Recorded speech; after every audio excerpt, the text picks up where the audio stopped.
এমন একটি জামানার মধ্যে আমরা বসবাস করতেছি, যেই জামানার মধ্যে যেই দিকেই লক্ষ্য করেন, যেই দিকেই আপনি তাকান না কেন, সব দিকেই শুধু জেনা জেনা জেনা আর জেনা।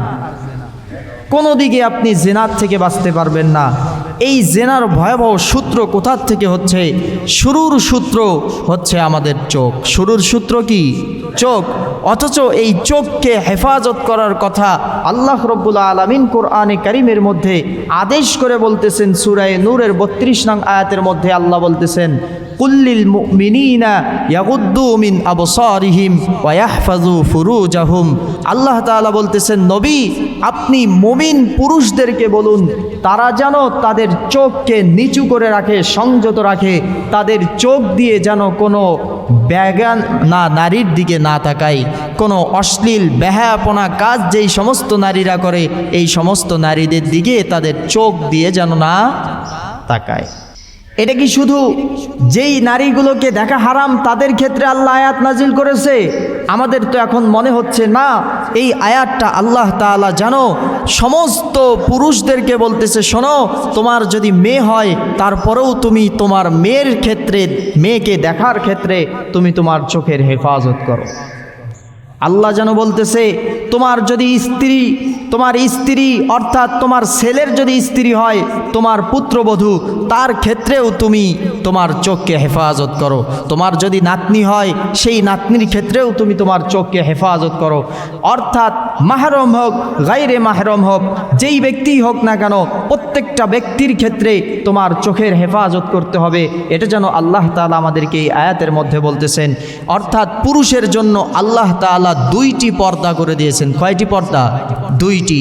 এক নম্বরে আল্লাহ এই আয়াতের মধ্যে বলতেছেন, ও পুরুষেরা তোমরা তোমাদের চোখকে সংযত রাখো, নিচু করে রাখো, কোনো নারীর দিকে সেইভাবে কামভাবের আশা নিয়ে তাকিও না। আর দ্বিতীয় নম্বর আল্লাহ বলতেছেন, ওয়াহফাযু ফুরুজাহুম, তোমরা তোমাদের লজ্জা স্থানের হেফাজত করো। আজকে চোখ দিয়ে দেখার কারণে লজ্জা স্থানের হেফাজত হচ্ছে না, চোখ দিয়ে দেখার কারণে দিলের মধ্যে চলে যাচ্ছে, আর দিলের জল্পনা কল্পনাকে আটকে না রাখার কারণে আজকে আমাদের লজ্জা স্থান দিয়ে ধর্ষণের মতো কাজ হয়ে যাচ্ছে, জিনার মতো কাজ হয়ে যাচ্ছে। এটা গেল পুরুষের ব্যবস্থা। অন্যদিকে আল্লাহ তাআলা নারীদেরকে এই সূরার 36 নং আয়াতের মধ্যে বলতেছেন, কুল্লিল মুমিনাতি ইয়াগুদুদনা মিন আবসারিহিন্না ওয়া ইয়াহফাযনা ফুরুজাহুন্না ওয়ালা ইউবদিনা যিনাতাহুন্না ইল্লা মা যাহারা মিনহা। আল্লাহ তাআলা বলতেছেন, নবী আপনি মমিনা নারীদেরকে বলে দিন, আগে বলল মমিন পুরুষদেরকে বলে দিন। মমিন পুরুষদের পর্দার বিষয় দুইটি, আদেশের বিষয় নিষেধের বিষয় দুইটি। নিজের চোখকে হেফাজত করো, লজ্জা স্থানের হেফাজত করো। আর মমিনা নারীদের ক্ষেত্রে আল্লাহ তাআলা বিধান দিচ্ছেন তিনটি। এক নম্বর বিধান, ওই মহিলা নারীরা যারা মুমিন তারা যেন তাদের চোখকে হেফাজত করে। আমাদের প্রশ্নের বিষয় হতে পারে, আমরা পুরুষেরা তো নারীদেরকে দেখা থেকে চোখের হেফাজত করলাম, ঠিক আছে, কিন্তু নারীরা কিভাবে চোখের হেফাজত করবে? তারা কি অন্য কোনো নারীকে দেখে নিজের কামভাব আসে? না না, সেই জন্য না। আল্লাহ বলতেছে পুরুষের যেমন চোখের হেফাজতের প্রয়োজন, নারীদেরও তেমন চোখের হেফাজতের প্রয়োজন। নারী প্রয়োজনের ক্ষেত্রে পুরুষকে দেখতে পারবে, সমস্যা নাই, কিন্তু দেখার সময়ও তার চোখটাকে নিচু করে রাখা লাগবে। তার চোখের মধ্যে এতটুকু কল্পনা জল্পনা যাতে করে না আসে, সে যেন এটা ধারণা না করে যে আমি এই যুবককে দেখতেছি কত সুন্দর সুদর্শন যুবক, একে যদি আমি কাছে পাইতাম, এই চিন্তা নিয়ে যাতে করে না দেখে। এই জন্য বলতেছে নারীরা তোমরাও কুদৃষ্টি থেকে নিজেদের চোখকে হেফাজত করো। এক নম্বর শর্ত পুরুষের সাথেও মিলে যাচ্ছে, নারীর সাথেও মিলে যাচ্ছে। দ্বিতীয় নম্বরে আল্লাহ বলতেছেন, ওয়াহফাযনা ফুরুজাহুন্না, তোমরা কি করো? তোমাদের লজ্জা স্থানগুলোকে হেফাজত করো। তোমাদের যেই অঙ্গ প্রত্যঙ্গ লজ্জা স্থান পর্দার মধ্যে ঢাকার যেই বিষয়গুলো রয়েছে এই বিষয়গুলোকে তোমরা বাহিরে প্রকাশ করিও না, এগুলোর তোমরা হেফাজত করো। আর তৃতীয় নম্বরে পুরুষকে বাদ রেখে শুধু নারীদেরকে একটা বিধান দিয়ে আল্লাহ তাআলা বলতেছেন, ওয়ালা ইউবদিনা যিনাতাহুন্না, তোমরা তোমাদের যেই সৌন্দর্য তোমাদের দেহের মধ্যে আল্লাহ দিয়েছে এই সৌন্দর্যটা তোমরা প্রদর্শন করিও না। কি করিও না? প্রদর্শন করিও না। পরে বলতেছে ইল্লা মা যাহারা মিনহা, তবে যা প্রকাশ পায়, যেটা প্রকাশ পায় সেটা দেখুক, কিন্তু প্রদর্শন করিও না। প্রদর্শন কি জিনিস আর প্রকাশ কি জিনিস এটা আগে আমাদেরকে বুঝতে হবে। প্রকাশ হচ্ছে আপনার ভাই আপনার বাসার মধ্যে থাকে, এখন ও মহিলা তার সামনে সচরাচর পড়ে যাবে, এই জায়গায় অন্য মেয়েদের অন্য ছেলেদের সাথে যেভাবে পর্দা করে ওইভাবে পর্দা করা লাগে না। কিন্তু আপনি যদি সাজে গুজে আপনার যত ধরনের মেডিসিন আছে, কি বলে এগুলোকে, বলা হয় হচ্ছে যত ধরনের মেকআপ আছে, এই মেকআপগুলো দিয়ে সুন্দরভাবে আপনি আপনার ভাইয়ের সামনেও সেজে যাইতে পারবেন না। এই আয়াত দ্বারা আল্লাহ এটাই বুঝাচ্ছেন যে তোমরা তোমাদের প্রদর্শনী তো বেগানা পুরুষকে দেখাবা না, সেটা ঠিক আছে, কিন্তু যেগুলো তোমাদের মাহরম পুরুষ, যেগুলোর সাথে দেখা করা জায়েজ, সে তোমার পিতা হোক, সে তোমার ভাই হোক, তাদের সামনেও তোমাদের সৌন্দর্যটাকে তোমরা প্রদর্শন করবা না। এমনি চেহারা দেখবে, ঠিক আছে, সমস্যা নাই, কিন্তু তোমাদের যে একটা আলাদা সৌন্দর্য, তোমরা নিজেরা যে সেজে গুজে আসতে মানুষের কাছে একটা কামভাব তৈরি হয়, এই কামভাব যেন তৈরি না হয়, সেই দিকেই যেন আল্লাহ তাআলা এই আয়াতের প্রতি ইঙ্গিত দিচ্ছেন। মোহতারাম হাজরিন, আল্লাহ তাআলা পুরুষদেরকেও একটা বিধান দিলেন, তোমরা তোমাদের চোখের হেফাজত করো, তোমরা লজ্জাস্থানের হেফাজত করো। নারীদেরকেও বিধান দিচ্ছে তোমরা চোখের হেফাজত করো, লজ্জাস্থানের হেফাজত করো, এবং তোমরা তোমাদের সৌন্দর্য কাউকে দেখায় না, সৌন্দর্য প্রদর্শন করিও না। কিন্তু আজকে আফসোস, আমাদের এই কোরআনি এই বিধানগুলো না জানার কারণে, এই কোরআনি বিধানগুলো আমরা না মানার কারণে আজকে আমাদের দেশের মধ্যে এমন একটা পরিস্থিতি, শুধু দেশে না বিশ্বের মধ্যে এই পরিস্থিতি ছড়াইছে, যেই পরিস্থিতিটা আজকে 360 আউলিয়ার দেশ বলা হয় বাংলাদেশ, আমাদের বাংলাদেশের মধ্যে এসেও পড়ে গেছে। আজকে আফসোস, আল্লাহ তাআলা এই আয়াতের মধ্যে বলতেছে তোমরা প্রদর্শন করিও না তোমাদের সৌন্দর্যকে, কিন্তু আজকে আমরা সৌন্দর্যকে প্রদর্শন করি কার সামনে? নিজেরা তো বউ বিয়ে করে আনছি, সুন্দরভাবে সাজছে, আর তার শ্বশুরকে গিয়ে দেখাইতেছে, দেখেন আব্বা আমাকে কত সুন্দর লাগতেছে। অথচ দেখেন আল্লাহ তাআলার বিধান কত নিখুঁত, আল্লাহ তো আলিমুল গায়ব, সব কিছু জানেন। আপনি শ্বশুরের সাথে বলতেছেন তার সন্তানের স্ত্রী শ্বশুরের সাথে বিবাহ করা হারাম, কিন্তু যদি কোনো কারণে ওই শ্বশুর তার ছেলের স্ত্রীর দিকে কামভাবের চাহিদা নিয়ে এক নজরও তাকায়, সাথে সাথে তার সন্তানের স্ত্রী তালাক হয়ে যাবে। যদি কোনো শ্বশুর তার পুত্রবধূর দিকে কামভাবের চাহিদা নিয়ে, যে এত সুন্দর মেয়ে, একটু যদি এই চিন্তাও যদি আসে, তার সন্তানের স্ত্রী কি হয়ে যাবে? তালাক হয়ে যাবে। কত ভয়াবহ! কোন সন্তান তার পিতাকে দেখাচ্ছে, এখন তো শুধু পিতা না, চাচাকে পর্যন্ত দেখায়, বন্ধুদেরকে পর্যন্ত দেখায় নিজের স্ত্রীকে। অথচ ইসলামের বিধান কত কঠোর। আজকে দুনিয়ার মধ্যে দেখেন, নিজের পুত্রবধূর সাথে মানুষেরা ভাইরাল হচ্ছে, নিজের পুত্রবধূর সাথে জেনার কারণে ভাইরাল হচ্ছে। শুধু তাই নয়, বাবার সাথে যেই বিষয়টা আমি বললাম, বাবার সামনেও প্রদর্শন করবে না। আপনারা হয়তো বলবেন, হুজুর আপনি এই কথাটা কেন বললেন? বাবাকে কি মেয়ে সাজেগুজু করে দেখাবে না, সুন্দরভাবে দেখাবে না যে আব্বা দেখো আমি কত সুন্দরভাবে সাজছি? না, বর্তমান ফিতনার জামানায় তাও দেখাবে না।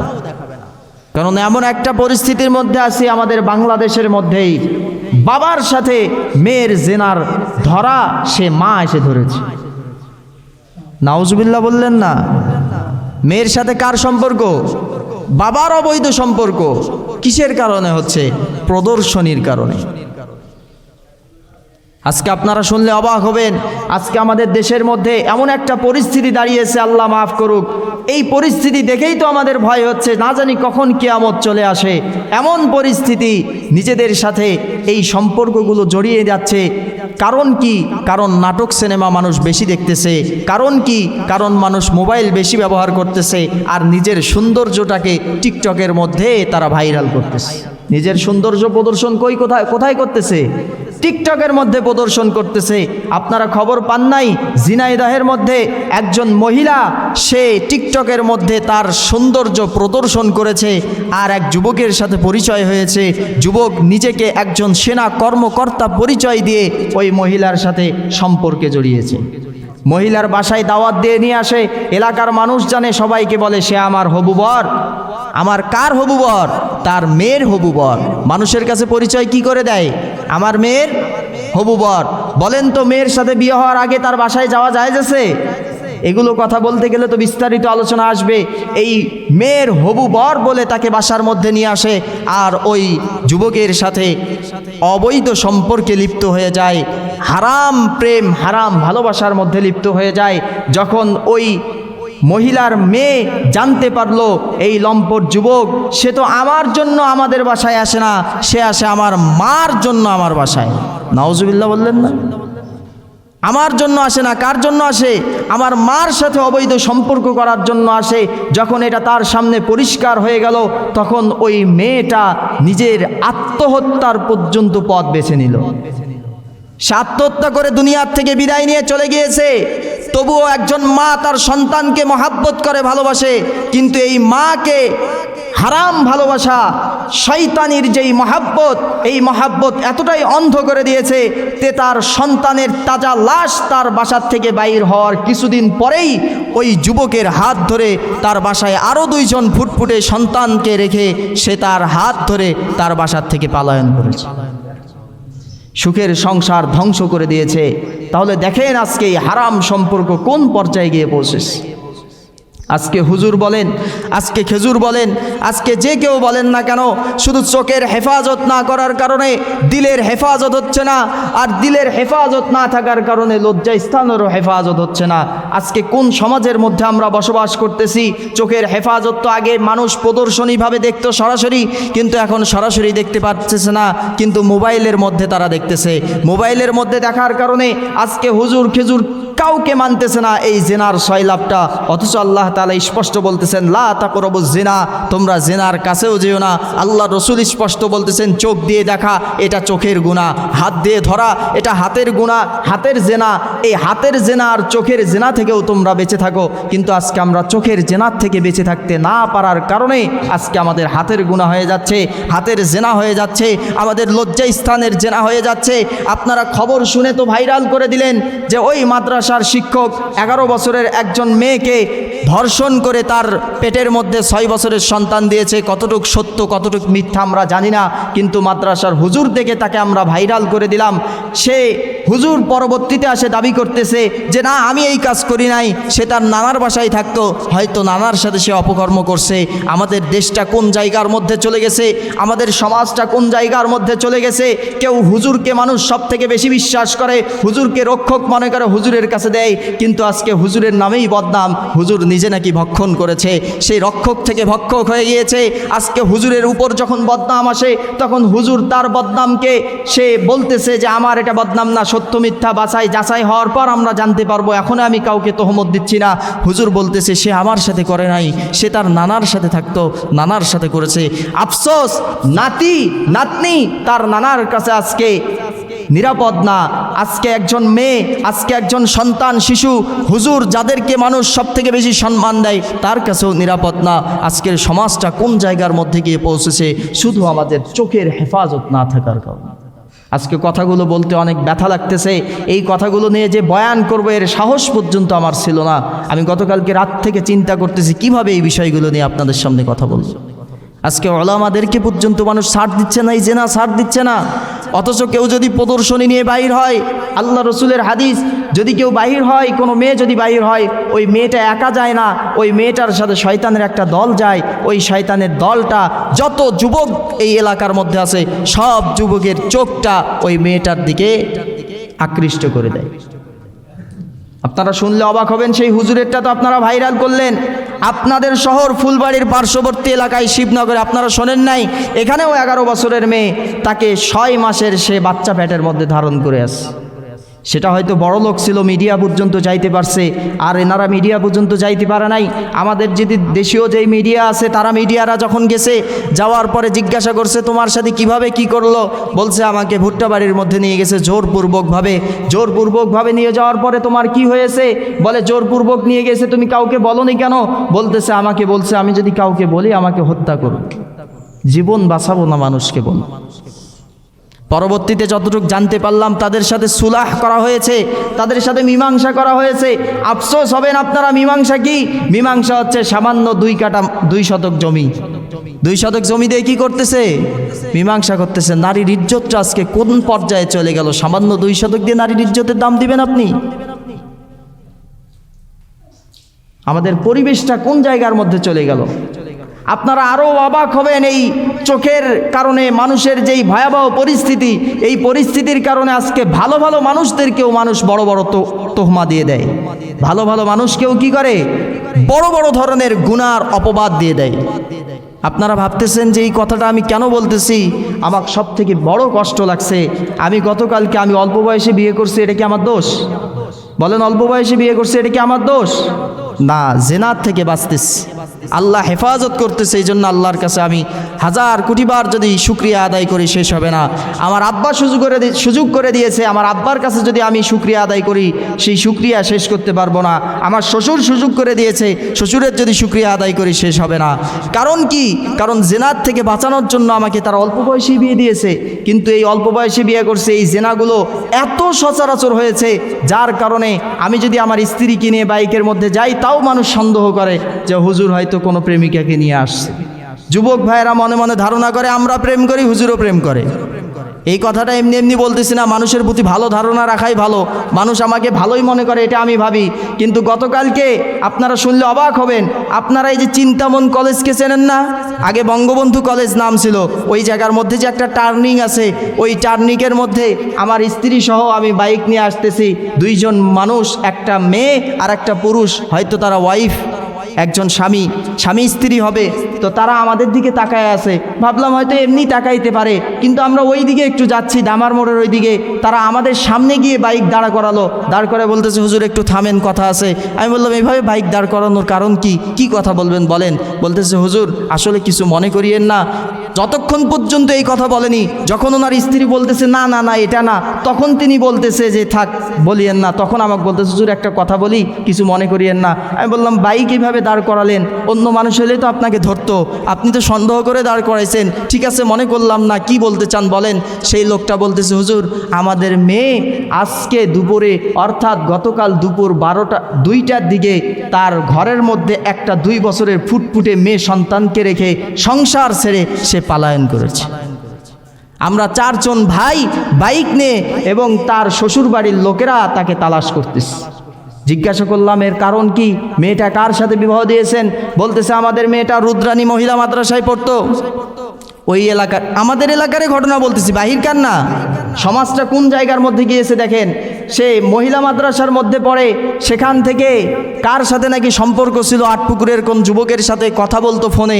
দেখেন, বিয়ে হয়েছে না হলেও 3 বছর আগে, অন্তত 3 বছর আগে, যেহেতু বাচ্চা 2 বছরের। তো বললাম, বিয়ে কোথায় হয়েছে? বলতেছে গঙ্গাপুর, মাদিলহাট গঙ্গাপুর চেনেন না? এই গঙ্গাপুর, অথবা কি বলে এই জায়গাটার নাম, কাজীপাড়া না কি জানি বলে। তো এই গঙ্গাপুরের মধ্যে বিবাহ হয়েছে। জিজ্ঞাসা করলাম কার নামে? একজন আলেমের নাম বলল। এর থেকে কষ্ট আমাদের আর কোথাও আছে? কার নাম বলছে? বললাম, কার সাথে বিবাহ হয়েছে? বলতেছে আলেমের সাথে বিবাহ হয়েছে। আলেমের নাম বললে আপনারা চিনবেন। তো আলেমের ঘরের স্ত্রী। আমি জিজ্ঞাসা করলাম, সে কি আলেমা হয়েছে? হ্যাঁ, সে আলেমা হয়েছে।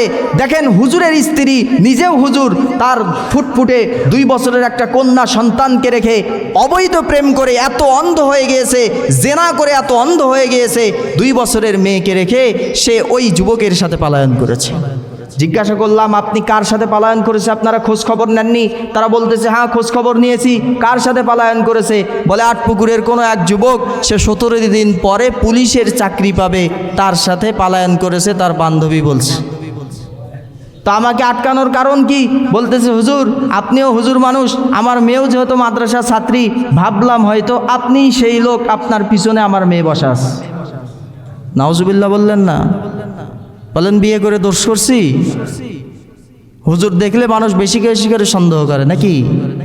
কিন্তু আফসোস, এটা আমাদের হতভাগা, আমাদের একটা ভাগ্য এমন হয়ে গিয়েছে যে আমাদের হুজুর সমাজের কিছু মানুষও নিজের চোখকে হেফাজত না করার কারণে, আল্লাহর বিধানকে না মানার কারণে এই জেনার সাথে জড়িত হয়ে যাচ্ছে। অথচ এই জেনার ভয়াবহতা কেমন, এই জেনার শাস্তি কেমন, এই বিষয়গুলো নিয়ে আমাদের সমাজে আলোচনা হচ্ছে, কিন্তু এরপরেও আমরা ভাবতেছি না। আজকে আমাদের দেশের মধ্যে বলা হচ্ছে কেউ যদি ধর্ষণ করে 2 শতক জমি দিয়ে শেষ। কেউ যদি ধর্ষণ করে তার বিধান কি? আজকে দেশের মধ্যে আলোচনা করে করে, হুজুররা আন্দোলন করে করে, ওলামা একরামরা আন্দোলন করে করে আজকে দেশের মধ্যে আইন করা হয়েছে, যদি কেউ ধর্ষণ করে ওই ধর্ষকের মৃত্যুদণ্ড দিতে হবে, তাকে ফাঁসির কাস্টে ঝুলানো হবে। তবে ফাঁসির কাস্টে ঝুলাবেন আপনারা কিভাবে? 4 দেয়ালের মাঝে ঢুকাইয়া তাকে আপনারা ফাঁসির কাস্টে ঝুলাবেন, তো অন্য যেই ধর্ষকরা আছে ওরা তো শাস্তিই দেখতে পারল না, তাদের বিধান কি হবে? অথচ ইসলামের বিধান কত সুন্দর। ইসলাম বলে কেউ যদি জেনা করে, ধর্ষণ করে, তাকে তোমরা প্রকাশ্যে পাথর নিক্ষেপ করে হত্যা করো। কেন প্রকাশ্যে কেন হত্যা করতে হবে? যদি প্রকাশ্যে হত্যা করো, যারা জেনা করার কল্পনা করবে তাদের দিলের মধ্যে ভয় পয়দা হয়ে যাবে, একে আমাদের সামনে পাথর নিক্ষেপ করে হত্যা করছে, বাপরে বাপ, এই কাজ জীবনে করা যাবে না। ইসলামের বিধান দেখেন, যদি কেউ বিবাহিত হয়, সে যদি জেনা করে, বিবাহিত অবস্থায় জেনা করে, সে হালাল কাজ করেছে, এরপর যদি গিয়ে যদি সে জেনা করে, ব্যভিচার করে, কোনো অবৈধ সম্পর্কে লিপ্ত হয়, তার বিধান কি? ইসলাম বলতেছে এটা যদি প্রমাণিত হয় তাহলে তাকেও তোমরা পাথর নিক্ষেপ করে হত্যা করো। কেন পাথর নিক্ষেপ করে হত্যা করবা? যাতে করে এই সাহস আর কেউ না দেখাইতে পারে। কিন্তু আমরা বিধান করতেছি যদি কেউ জেনা করে, 2 জনের মত যদি থাকে তো মীমাংসা করে দাও, বিয়া পড়ে দাও। এটা কি বিধান? আর যদি ধর্ষণ হয় তো ধর্ষণের শাস্তি, সর্বোচ্চ শাস্তি আমরা মৃত্যুদণ্ড দিতেছি। অথচ ইসলামের বিধান কেমন সুন্দর। ইসলাম বলতেছে যদি অবৈধ সম্পর্কে কেউ লিপ্ত হয়, তারা যদি অবিবাহিত হয়, বিবাহিত যদি না হয়, অবিবাহিত ব্যক্তি যদি জেনা না, অবিবাহিত ব্যক্তি যদি ধর্ষণ করে তাহলে তাকে মৃত্যুদণ্ড দিতে হবে। কিন্তু অবিবাহিত ব্যক্তি যদি জেনা করে, অর্থাৎ পুরুষও রাজি মেয়েও রাজি, তাহলে তাদেরকে তোমরা 100 বেতের আঘাত করো। 100 বেতের আঘাত নিতে পারবেন ওই আস্তে আস্তে? না। এমনও ঘটনা আছে এই বিধান কার্যকর করতে গিয়ে অনেক সময় অনেকে মারাও যায়। আফসোস, এই কথাগুলো আমাদের বলতে অনেক লজ্জা হচ্ছে, অনেক কষ্ট হচ্ছে, কিন্তু বলতে হচ্ছে। ভাই, আজকে সমাজের মধ্যে সাধারণ মানুষ তো দূরের কথা, হুজুরদের কাছে পর্যন্ত এই তহমতগুলো যাচ্ছে। এই জন্য আল্লাহ তাআলার বিধান, আল্লাহ তাআলা আমাদেরকে যে নির্দেশ দিয়েছেন, ওই পুরুষরা, ওই আমার নবীর উম্মতের মুমিন পুরুষেরা, তোমরা তোমাদের চোখকে হেফাজত করো। এই যুবক ভাইয়েরা, তোমরা তোমাদের চোখকে মোবাইলের গুনাহ থেকে হেফাজত করো। মোবাইলে টিকটক আর ফেসবুকে যেই নারীরা তাদের দেহকে প্রদর্শন করাচ্ছে, সেই নারীদের দেহ প্রদর্শন থেকে তোমরা তোমাদের চোখকে হেফাজত করো। যদি তোমরা তোমাদের চোখকে হেফাজত করতে পারো তাহলে তোমাদের লজ্জা স্থানের হেফাজত হয়ে যাবে। যদি তোমাদের লজ্জা স্থানের হেফাজত হয়ে যায়, আল্লাহর রসুলের স্পষ্ট ঘোষণা, আমার উম্মতের কেউ যদি তার জবান এবং তার লজ্জা স্থানের জিম্মাদারি আমাকে দিয়ে দেয়, আমি রসুল তাকে জান্নাতি হওয়ার জিম্মাদারি দিয়ে দিলাম।